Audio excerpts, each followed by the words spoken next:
Scott Bakula from Lord of Illusions, the last film written and directed by Clive Barker. That's a very important part of who I am. There's a lot of like actually sexy pictures of Scott Bakula that aren't pixelated like mine is. I'm like, no, I want confused Scott Bakula, where in the third act of that movie, he becomes completely irrelevant, but he looks really hot and has this pair of crimson trousers that I think everyone should own.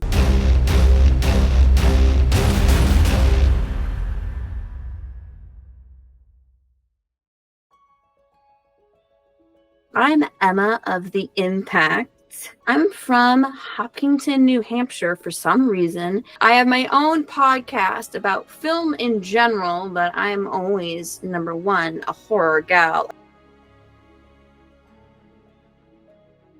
I have 2 German Shepherds. I love all dogs. I love cats. I love all animals. I connect easier to animals than I do to people. Is that surprising about a horror person? Probably not. My German Shepherds aren't canine. They're just like love muffins, and they mean something to me very much. But that's how it goes. Your pets are special. Your people that have children, they're the ones that, you know, because you have a connection with them. And we were doing a episode on creepy dolls and androids and all that kind of stuff. So I made Eek for the episode, and I just couldn't let him go. The Emma of the Impact Film Podcast isn't specifically horror, although a lot of my contacts are horror people. So there's a lot of horror films that are discussed. I wanted to make it as much of an experience I can have with another person and share it with the audience. I have my guests pick a movie neither of us have seen. I always tell them very specifically, I want you to show up as you. It's not just about the film, it's about people relating to film and how we find meaning in it. And I have great conversations with really smart people that know a lot about film and have different perspectives. It's been a big learning experience for me, not only in being a better podcaster, but also analyzing film and film enthusiasts. And it feels like exploring through all genres, I understand horror more, because horror's where my heart is, and that's where it always comes back to. Right now, I'm focusing more on films that are lesser seen, less talked about, even within the deeper horror community. I mean, it's not always going to be true for everyone, because there's a lot of people like me that are curious kittens and they're going to watch it all. I recently did a video about The Disembodied, Love Me Deadly, which is a 1970s exploitation film. Great releases through things like Vinegar Syndrome and Arrow Video, but I don't see them talked about. That doesn't mean they aren't talked about. One of those things is just, I want to be those voices that say, go watch this messed up movie. I would never judge somebody on what their favorite movies are. I can feel a little itch when I hear what they think the worst movies they've ever seen, because you haven't been where I've been. So I generally don't ask, but I actually don't care. That's me being Fritz Lang's eye patch and Kyle MacLachlan's haircut. That's my flavor, my style. So there you go.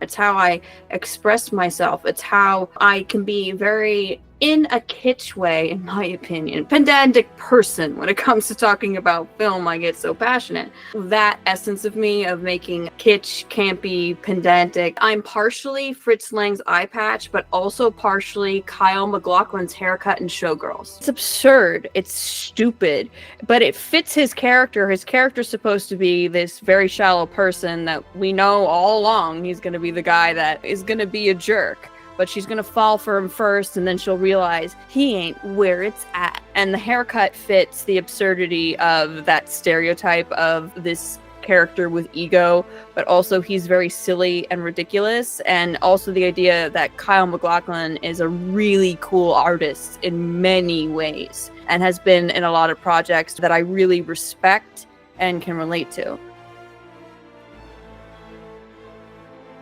Some horror hosts, it's more about their character and making things funny, whether it's MST3K, Vampira, Elvira, and that's not bad. Some focus Joe Bob Briggs, which is not good or bad. He makes it more, he is this character, but it's like an exaggerated character of his. And same with Rhonda Shear. Like, she was just up all night. I'm not much scripted. I'm kind of a stream of consciousness person, but I'm trying to make it a bit more cohesive. Maybe I'm a little Rhonda Shear and a little bit Elvira, and I did think about doing a personality, but I'm not great at creating characters, but I am a character, so I just kind of go with how I am myself. Sometimes I'm really truly being awkward, and other times I just know I'm being awkward and I lend it to more awkwardness. I'm Fritz Lang's eye patch, I'm pedantic, but I'm silly. Kyle MacLachlan's haircut in Showgirls. Well, with my photography, sometimes you just kind of have to keep things going, and I like control of the lighting.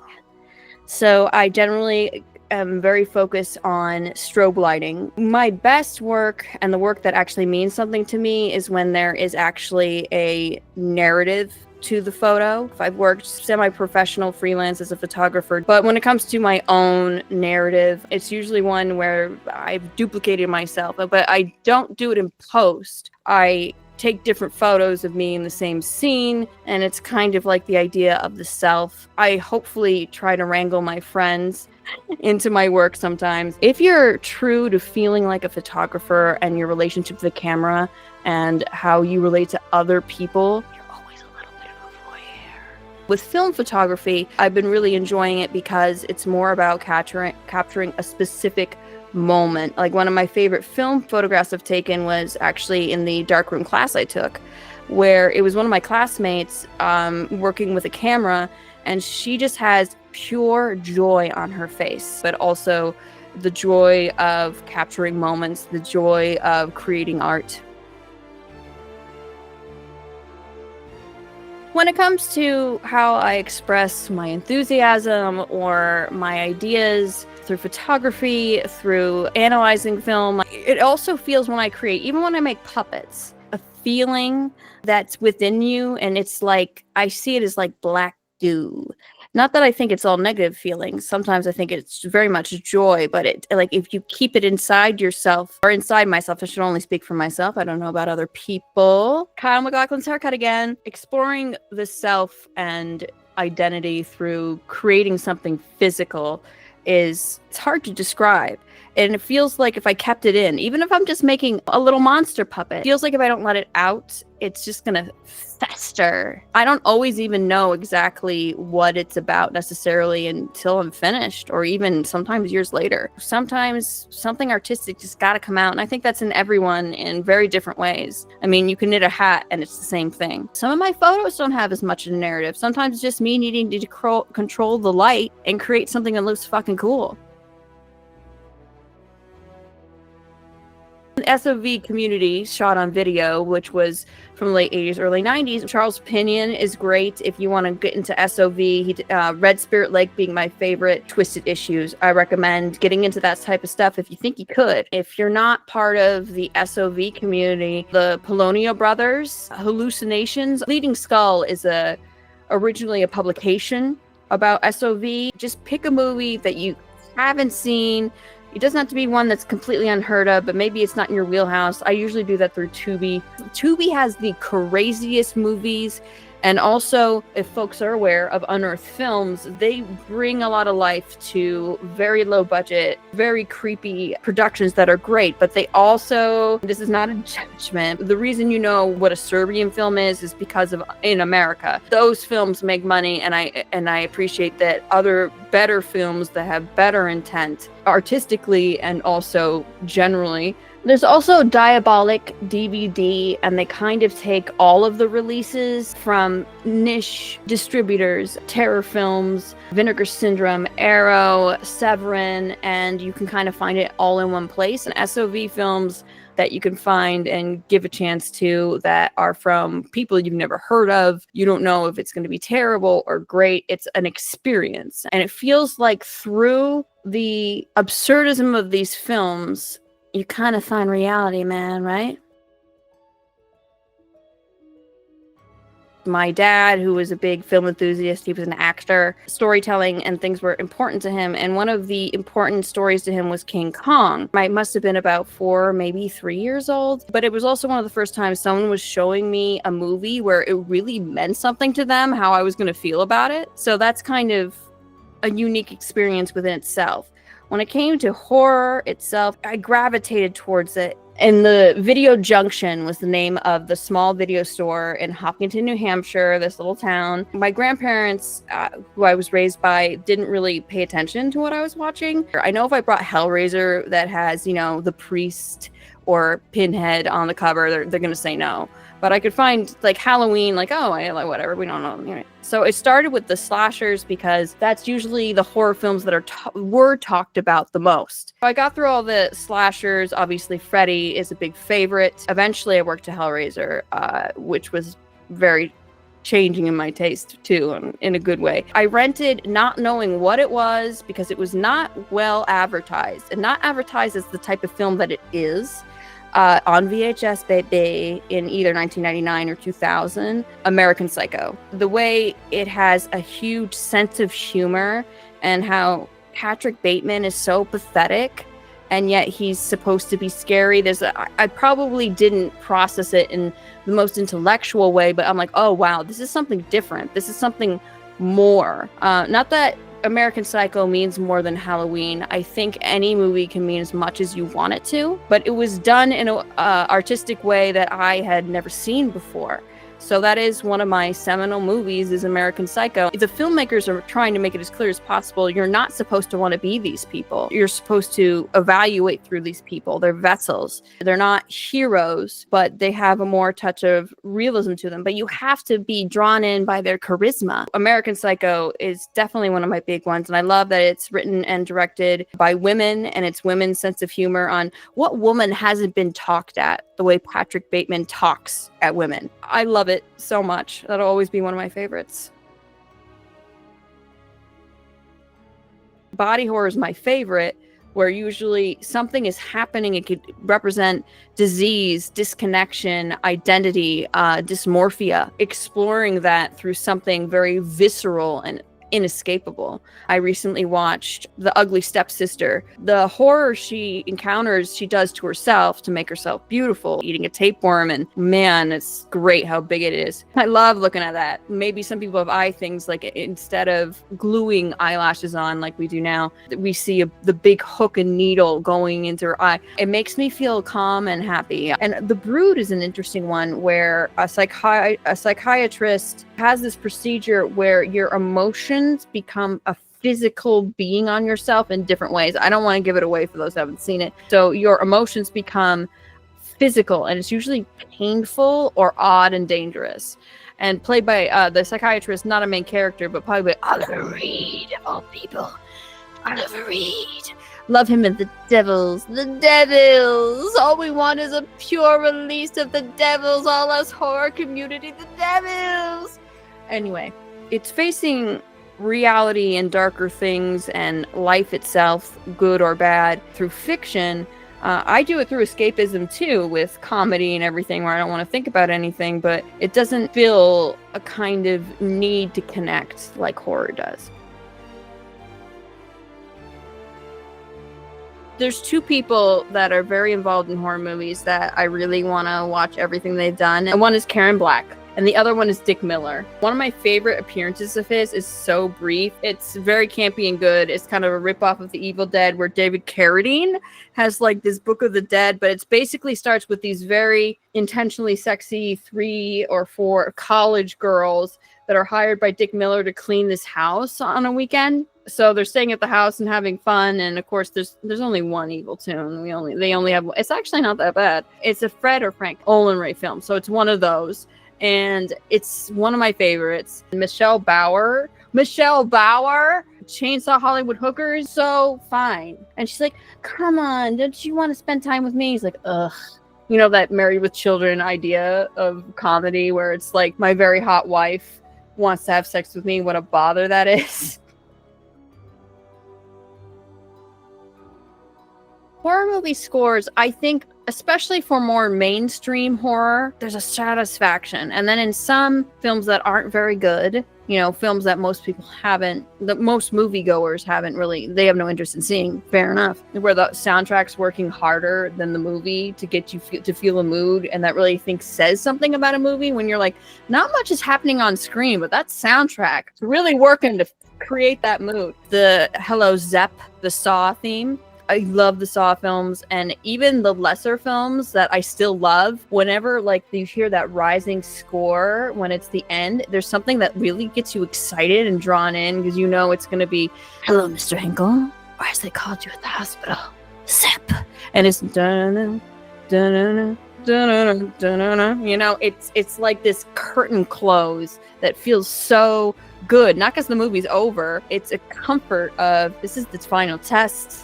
Yeah, and you probably didn't pass, Jeff. My favorite of the Hello Zeps is called Final Zep. The composer has actually put in different saw noises within it, but it's subtle. It still sounds like the original. The guy that does the soundtrack for The Witch, when it comes to the soundtrack, he didn't want to just take samples that already existed. He made his own musical instrument. It's not impressive to look at. It looked like a box with different things. So he is using his own sounds, and he calls it the apprehension engine, which really speaks to films like The Witch and other films he's done, not all of them, where you create that tension. It says a lot about being a film composer and adding to that story. Also, Simon Boswell, he composed the music for Santa Sangre, and I did a live watch with him and some other folks. He was talking about how sometimes it's better to create a piece of music that doesn't fit the scene at all, so it kind of creates this discombobulation. I think the score of a film is extremely important, or we think of a more modern film of violent nature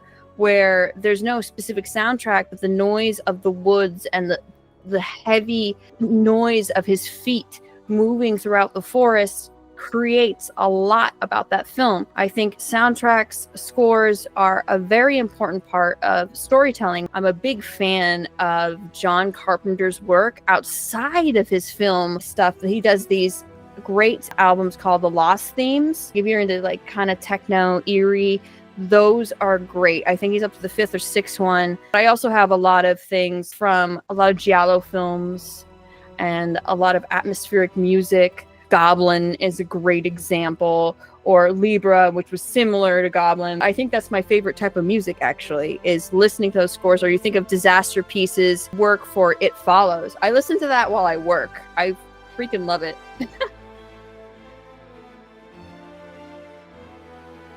Because I watch so many horror films, and yeah, if I'm in a theater and a jump scare is very loud, loud noises in general scare me, but I don't count that because I'm very easily shocked. Ready, fight or flight, let's go. It's usually a psychological thing, which is very personal. A film from the 1970s called The Baby. And it's one of the most disturbing endings in a movie for me in general, psychologically. I can't tell you what it is because it ruins the movie. Even though it makes total sense at the end, it's also, wow, what? But recently I did the film Macabre, done by Lamberto Bava, the son, who I think does emotions and gets into the actors and characters better than Mario Bava, who is a genre maker with giallo and slashers. It leads you to know very early on. Like some films will tell you early on stuff, but they do it in a way where they want you to think that you figured it out. You figured it out, you're ahead of the movie, but the movie is in fact ahead of you. It really goes deep into a lot of psychological things where at the end, it had been a long time since I said, oh my God. My housemate came and made sure I was okay. You know early on that she's doing sexual stuff, the head's there, you can put pieces together, but man, you are not ready for the rest of it. And I loved it so much, I made sure I bought it.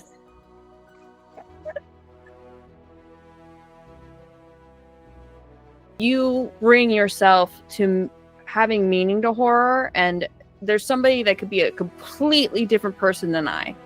Completely different ideals, completely different politics, lives their life very different from me, but they can also find meaning, catharsis through horror.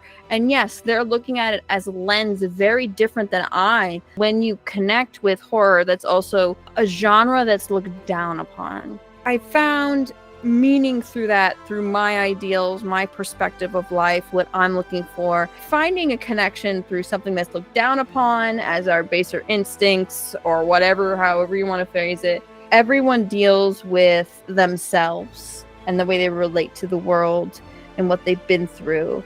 and what they feel is lacking in their life, or how they feel they can be better, whatever you're thinking about in that terms. And usually companionable darkness is just kind of felt. It's like you're fed because you're really hungry and you needed that feeling. Horror makes me feel less alone. Even though there are people that are not like me that will see something different in the same film that I saw, it makes me feel less alone. Even if I never meet those people, I never know who they are. I think it's a special community. There's something about facing the darker points of ourselves, or a death itself. We all know we'll be in the middle of a chapter when we die. Facing those realities, whether Michael Myers is going to come and get you and you have to survive through that, or whether you're up with a crew who are sexually attracted to car accidents and recreate these accidents and try and, find something through what's missing. It's great to meet people that you get along with and find a companionable darkness, not just in a serious way about trauma and sadness, but also fun and also a dark sense of humor. I love a dark sense of humor. I have a very serious chronic mental illness, and seeing it become physical, touchable, tangible, it just kind of creates something that can be destroyed. Or maybe in The Fly, it's like you just feel that's more a companionable darkness. But also you think in The Fly that he was so obsessed with his work, his science, maybe he always was the Fly. As everything became heightened, he changed a little, and then he lost himself completely when he didn't care about her health or safety. That's a little different. The project, whether it was making Brundle Fly, where he merges with her, and Gina Davis is so good in that movie. She makes it. Her feelings for him, her terror, her face. So when you think of him making Brundle Fly, he's lost complete idea of who he is. He's lost idea of who she is and considering her as a human being, and he's obsessed with creating Brundle Fly 2.0. He always was more obsessed with his work than anything else. And so you think of, maybe we're not ourselves, especially if you're a person that experiences mania. You're aware of what's happening and some other forms of physical or mental illness. You know what's going on. You're not, or maybe some folks don't, but it's not you as a baseline person. And so that's how I relate to her, as seeing somebody she loves disintegrate. And I relate to him as somebody that can't always control their actions or their feelings, even though in the moment you do feel in control. Cronenberg made that mostly about cancer because he saw his mother die slowly of cancer. And when we're not physically well, that's a personal thing I really relate to with horror in general. Horror is what speaks to me in dealing with those things. I think that's a big part of the genre of horror. It speaks to facing things, dealing with things, even if you don't want to. You can't not. It has to be dealt with. In life and death, I think horror is one of the most beautiful genres. I always feel that in my heart, in my skin, my eyeballs, and my veins.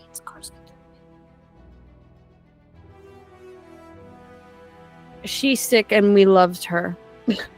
I love the drive-in mutant chant from Joe Bob Briggs. We are drive-in mutants. We are not like other people. We are sick. We are disgusting.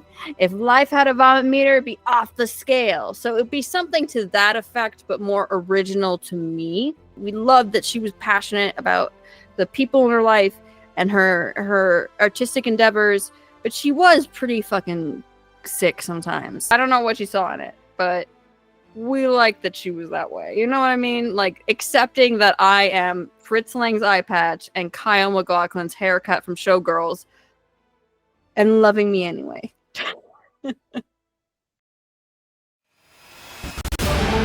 Emma of the Impact. I am the Viper. I am the Serpent. That means whatever you want it to mean.